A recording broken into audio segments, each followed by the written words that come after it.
सितंबर में आपका गुलाब का पौधा फिर से नई ग्रोथ और फूलों से भर जाएगा। अगर आपको यकीन न हो तो इस वीडियो को अगर आप पूरा देख लोगे तो आप देखोगे कि आपका पौधा कितनी सारी नई ग्रोथ और फूल निकालेगा।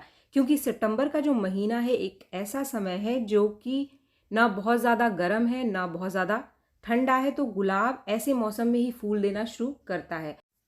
और जो आपका गुलाब का पौधा बारिश में सूख रहा था, खराब हो रहा था, इसके पत्ते खराब हो रहे थे, इसके ऊपर बहुत ज़्यादा कीड़े और फंगस आकर बारिश में लग गए थे। क्योंकि बारिश में लगातार पानी पड़ने से पत्ते गीले रहते हैं, फूल गीला रहता है, जिसकी वजह से फंगस बन जाते हैं गुलाब के पौधे के ऊपर। बारिश गुलाब के पौधों को बहुत ज़्यादा नुकसान पहुंचाती है, लेकिन जैसे ही बारिश का समय ख़त्म हुआ तो गुलाब का अच्छा समय आना शुरू हो जाता है। लेकिन इसके लिए कुछ ट्रिक आपको आजमाने बहुत ज़रूरी है। कुछ लोग कहते हैं कि गुलाब के पौधे को अभी डोरमेंसी में भेज दो, इसका खाना पानी बिल्कुल बंद कर दो। तो डोरमेंसी में भेजने का जो तरीका है वो उन लोगों के लिए है जो अपने गुलाब के पौधे से सिर्फ साल के 2 या 3 बार फूल लेते हैं, मुश्किल से 2 बार फूल लेते हैं। अपने पौधों को वो एग्जीबिशन में लेकर के जाते हैं। लेकिन अगर आपने अपने गुलाब के पौधे को लगाया हुआ है, जैसे कि मैंने लगाया हुआ है, मेरे पास तकरीबन 20-25 गुलाब के पौधे हैं, आपके पास 2 होंगे, 3 होंगे, ज़्यादा भी हो सकते हैं। लेकिन मैंने कभी ज़बरदस्ती अपने गुलाब के पौधों को डोरमेंसी में नहीं भेजा। यानी कि पौधा अगर फूल दे रहा है तो दे रहा है, नहीं दे रहा है तो नहीं दे रहा है। ऐसा नहीं कि ज़बरदस्ती उससे बहुत ज़्यादा फूल लेना है या फिर ज़बरदस्ती उसको फूल देने से बंद करना है। अगर साल भर हमारा पौधा डोरमेंसी में ही रहेगा, कि गर्मियों में डोरमेंसी में है, बारिश में डोरमेंसी में है, या फिर पौधा बहुत ज़्यादा जब सर्दियाँ शुरू होती हैं तब भी डोरमेंट स्टेज में रहता है, तो फिर हमारा पौधा फूल कब देगा। गुलाब एक परमानेंट प्लांट है। अगर आप इसके ऊपर सही काम करते हैं तो ये पूरे साल फूल देता है। क्योंकि गुलाब एक परमानेंट प्लांट है, गुलाब खुद ही अपने हिसाब से ही फूल कम ज़्यादा करता है। जैसे ही टेम्परेचर बदलता है, मौसम बदलता है, तो हमको कुछ करने की ज़रूरत नहीं है ज़्यादा, वो खुद ही अपने अंदर चेंज लेकर आता है अपने हिसाब से। फ्रेंड्स, अब जो है हमारा मुख्य टॉपिक कि सितंबर में हमें गुलाब के पौधे के ऊपर क्या क्या काम करना है। अगर सितंबर में आपका गुलाब का पौधा बहुत ज़्यादा खराब हो चुका था बारिश की वजह से, और अभी भी आपके एरिया में बारिश हो रही है, तो आपको अपने पौधों के ऊपर किसी भी तरीके की कोई कटाई छटाई यानी प्रूनिंग नहीं करनी है। चाहे आपका पौधा कितना ही खराब क्यों ना हो रहा हो, आप इसकी किसी भी हरी ब्रांच को अभी नहीं काटना जब तक कि आपके एरिया में बारिश बंद ना हो जाए। हमारे एरिया में अभी भी बहुत बारिश है, तो कुछ पौधों की कंडीशन तो बहुत ज़्यादा ख़राब हो रही है, लेकिन कुछ पौधे अभी भी अच्छी कंडीशन में है। ये मेरा वही पौधा है जिस पर मैंने आज से 10 दिन पहले काम किया था, और मैंने आपके साथ एक वीडियो शेयर किया था और बताया था कि जैसे ही बारिश रुके तो कौन सा ज़रूरी काम है जो कि आपको अपने पौधे के ऊपर कर लेना चाहिए। फ्रेंड्स, इन शॉर्ट मैं आपको वो जानकारी इस वीडियो में भी दूंगी, लेकिन अगर डिटेल में आपको जानना है कि बारिश तुरंत ख़त्म होते ही आपको कौन सा काम करना है, तो फिर आप इससे पहले का जो मेरा गुलाब के ऊपर वीडियो है उसको आप ज़रूर देखिए। तो ये जो मेरा पौधा है, मुझे इसके ऊपर भी प्रूनिंग करनी है, लेकिन हमारे एरिया में बारिश अभी भी बहुत ज़्यादा है। कुछ टाइम से लगातार बारिश हो रही है, हर रोज़ बारिश है, तो इसीलिए अभी मैं इसकी प्रूनिंग को रोक रही हूँ और 10 दिन तकरीबन मैं और वेट करूंगी। लेकिन प्रूनिंग का काम आपको अपने सभी पौधों के ऊपर सितंबर ख़त्म होने से पहले कर लेना है। तो मेरे जितने भी पौधे हैं उनकी सभी की प्रूनिंग को मैंने रोक दिया है, क्योंकि बारिश में अगर आप प्रूनिंग इस समय करोगे तो पौधों के ऊपर फंगस लग जाता है, कट के ऊपर फंगस लग जाता है, और डाई बैक की जो समस्या है इस समय बहुत ज़्यादा रहती है। बारिश में बहुत ज़्यादा मॉइस्चर होने से, पौधा गीला रहने से टिप के ऊपर फंगस लग जाएगा, तो आपका पौधा डाई बैक की वजह से ख़राब हो जाएगा। ये वाली जो कंडीशन है ये बारिश में बहुत ज़्यादा देखने के लिए मिलती है। तो किसी भी तरीके का कोई टिप प्रूनिंग भी नहीं करना है आपको। आप सोचो कि पत्ते हटा दो, तो मैं आपको बोलूँगी कि पत्तों को भी ज़बरदस्ती इस समय आपको नहीं हटाना है। किसी भी तरीके की कोई डेड हेडिंग, यानी अगर फूल सूख जाता है तो सूखे फूलों को भी आप इस समय ना हटाओ। बहुत ज़्यादा बारिश है तो कुछ दिन आप और वेट करो जब तक कि बारिश ना रुक जाए। लेकिन जैसे ही बारिश रुकेगी, मैं मेरे सभी पौधों की जितनी भी ब्रांचेस खराब है, लंबी ब्रांचेस है, उन सभी को मैं काट करके निकाल दूंगी। या फिर आपको जितनी प्रूनिंग करनी है अपने पौधे के ऊपर, चाहे टिप प्रूनिंग करनी है या फिर आपको हार्ड प्रूनिंग करनी है, यानी ज़्यादा से ज़्यादा ब्रांचेस को काट करके निकालना है, तो ये काम सितंबर के महीने में ही करना होता है। सितंबर ही इसके लिए सबसे सही समय होता है। इसके बाद दूसरा पॉइंट, ये जो महीना है यानी जो सितंबर का टाइम होता है वो पतझड़ का टाइम है। तो आपके जो गुलाब के पौधे हैं वो अपने पुराने पत्ते खुद से ही गिराने लग जाएंगे। अगर आपके पौधे के जो पत्ते हैं अचानक से सारे के सारे पीले पड़ गए हैं, पत्ते सूख करके गिरने लग गए हैं, तो आपको ज़्यादा घबराने की ज़रूरत नहीं है, क्योंकि जो सितंबर है वो पतझड़ का महीना है।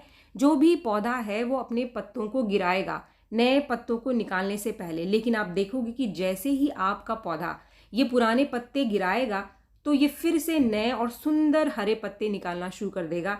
जितने भी पौधे हैं उनके ऊपर बहुत अच्छी नई पत्ते और नई ब्रांच आनी शुरू हो जाएगी, अपने आप से ही आनी शुरू हो जाएगी, क्योंकि मौसम ही गुलाब के फेवर में आ रहा है अभी। लेकिन आप खुद से कोई भी पत्तों को हटाने की कोशिश ना करो, ना तो कोई ब्रांच काटो ना पत्ते हटाओ। मैं आपको मेरा ये वाला पौधा दिखा रही हूँ, इसके लगभग सारे के सारे पत्ते झड़ चुके हैं और ये खुद से नई ग्रोथ निकालना शुरू कर चुका है। काफ़ी सुंदर नई ग्रोथ आनी शुरू हो गई है इस पौधे के ऊपर, और मैंने इसके अंदर कोई भी खाद नहीं दिया, कोई काम अभी नहीं किया है। लेकिन फिर भी पत्ते जैसे ही इसके गिरे, इसने बहुत सारे पत्ते निकालने शुरू कर दिए। तो अगर आपके पौधों के ऊपर भी ये कंडीशन आ रही है तो ये नॉर्मल कंडीशन है। पत्ते झड़ने के बाद फिर से नए पत्ते आ जाएंगे, तो आपको बहुत ज़्यादा घबराने की ज़रूरत नहीं है। काफ़ी सारे लोग मुझे कमेंट कर रहे हैं कि हमारे पौधे के सारे पत्ते झड़ गए, एक भी पत्ता नहीं है। बस जड़ ठीक होनी चाहिए, ये चीज़ आपको ध्यान रखनी है। अगर आपके पौधे की जड़ भी खराब हो गई है तो फिर पत्ते नहीं आएंगे, आपका पूरा का पूरा पौधा खराब हो चुका है। तो इसीलिए आप अपने पौधों की जड़ को बिल्कुल ठीक रखें, अपने पौधों की ड्रेनेज को ठीक रखें। कभी भी आपका पौधा सूखेगा नहीं, मरेगा नहीं। इसके बाद आपको जो काम अपने पौधों के ऊपर इस समय करना है कि पत्ते अगर झड़ रहे हैं, गमले के अंदर झड़ रहे हैं, गिर रहे हैं, तो इनको आप हटाते रहिए, क्योंकि ये जो पत्ते हैं इनके ऊपर बहुत ज़्यादा कीड़े और फंगस लगे हुए हैं। तो अगर आपके पौधे के मिट्टी में पड़े रहेंगे सड़ गल करके, ये आपके पौधे की मिट्टी में फंगस बना देंगे। तो ये कंडीशन आने से पहले ही अपने पौधों की आप साफ़ सफाई करते रहिए। इसके साथ ही इस सीज़न में सकर ब्रांच बहुत ही तेज़ी से निकल करके आता है। जैसे कि आप देख रहे हो, ये कितनी ज़्यादा लंबी लंबी ब्रांचेस जो आपको दिखाई दे रही है हरी हरी, ये सारी की सारी सकर ब्रांच है। तो इनको आपको निकालना है। अगर आपका गुलाब ग्राफ्टेड है, इंग्लिश गुलाब है, तो ग्राफ्टिंग नोड के नीचे से जितनी भी ब्रांचेस हैं वो सारी की सारी जो है वो जंगली ब्रांच है, इनको आप अपने पौधों से ज़रूर निकालो। आप देखो इतनी सारी ब्रांचेस इसके अंदर आई थी। और ये वाला पौधा जो कि मैंने अभी 10 दिन पहले ही आपके साथ वीडियो शेयर किया था, इसके अंदर भी सकर ब्रांच निकल करके आ गई है। तो इसमें से भी मैं ये ब्रांच निकाल देती हूँ। इसके बाद चौथा पॉइंट, अगर आपके पास छोटे पौधे हैं तो जैसे ही आपके एरिया में बारिश रुकती है आप अपने छोटे पौधों की रिपोर्टिंग कर लो। आपका पौधा आने वाला जो महीना है उसमें बहुत ही बढ़िया ग्रोथ लेगा, बहुत ही सुंदर फ्लावरिंग करेगा। और ये जो रिपोर्टिंग का काम है आपको सितंबर ख़त्म होने से पहले पहले कर लेना है। चाहे आपके पास बड़े पौधे हैं, अगर बड़े पौधों की भी मिट्टी आपको बदलनी है, इसको और बड़े गमले में लगाना है, तो भी आपको ये काम इसी महीने में करना है। अक्टूबर में आप करोगे तो बहुत लेट हो जाएगा और आपको जो फूल है वो बहुत लेट मिलेगा। तो इसीलिए सितंबर में ही रिपोर्टिंग का काम करना, मिट्टी को बदलना, ये सारे काम इसी समय करने हैं आपको। इन चीज़ों की जानकारी मैंने आपको पिछली वीडियो में भी दी थी, लेकिन आपको बारिश ख़त्म होने का वेट करना है। जैसे ही बारिश रुकेगी फिर हमें अपने पौधे के अंदर आगे का काम शुरू करना है। इसके बाद अगला पॉइंट, आपको अपने गुलाब के पौधे को कोशिश करनी है इस समय जितनी अच्छी धूप वाली जगह पे आप रख सको उतना ही अच्छा होगा। ये जो पौधे आप मेरे देख रहे हैं ये आज सितंबर महीने की 5 तारीख है और कितने सुंदर कुछ पौधे फूल दे रहे हैं। तो आपका पौधा भी कुछ इसी तरीके से नई ग्रोथ और फूलों से भर जाएगा। लेकिन अब आपको अपने पौधों को धूप में रखना है ताकि मिट्टी इसकी अच्छे से सूखे, इसके ऊपर जितने भी कीड़े और फंगस लग गए हैं वो सारे के सारे ख़त्म हो जाएं। फ्रेंड्स, इसके बाद जो हमारा आखिरी पॉइंट है कि इस समय हमें गुलाब को कौन सा फर्टिलाइज़र देना है। तो अगर आपके एरिया में अभी भी बारिश हो रही है, बहुत ज़्यादा बारिश हो रही है, तो आपको कोई भी खाद अभी अपने पौधे को नहीं देना है। खाद आपको तभी देना है जब बारिश रुकेगी और आप अपने पौधों की प्रूनिंग करोगे। तो प्रूनिंग करने के बाद ही आपको अपने पौधों को फीडिंग देना है, हैवी फीडिंग देना है। आखिरी पॉइंट, जैसे ही आपके एरिया में बारिश रुकती है तो सबसे पहला काम जो आपको करना है वो है आपके पौधे का रूट ट्रीटमेंट, यानी पौधे की मिट्टी में लगे हुए कीड़े और फंगस को सबसे पहले आपको ख़त्म करना है। अगर ये ख़त्म हो जाएंगे, आपके पौधे की जो जड़ें हैं वो स्वस्थ रहेंगी, तो ये ज़्यादा से ज़्यादा खाना पानी लेंगी, यानी जो खाद आप डालोगे उसका असर पौधे के ऊपर ज़्यादा से ज़्यादा दिखाई देगा। तो इसके लिए रूट ट्रीटमेंट करना बहुत ज़रूरी है, जिसकी डिटेल जानकारी इससे पहले के वीडियो में मैंने आपको दी थी। लेकिन क्योंकि बारिश अभी लगातार हो रही है तो मैंने आगे का काम इसके अंदर अभी रोक दिया है। रूट ट्रीटमेंट आपको कैसे करना है, जैसे ही बारिश रुके सबसे पहले थोड़ी सी मिट्टी को आप सूखने दो आपके पौधे की। इसके बाद मिट्टी की आपको अच्छे से गुड़ाई कर लेनी है। गुड़ाई करने के बाद अगर आपको लगता है कि मिट्टी अभी भी गीली है तो थोड़ा सा आप उसको सूखने दो।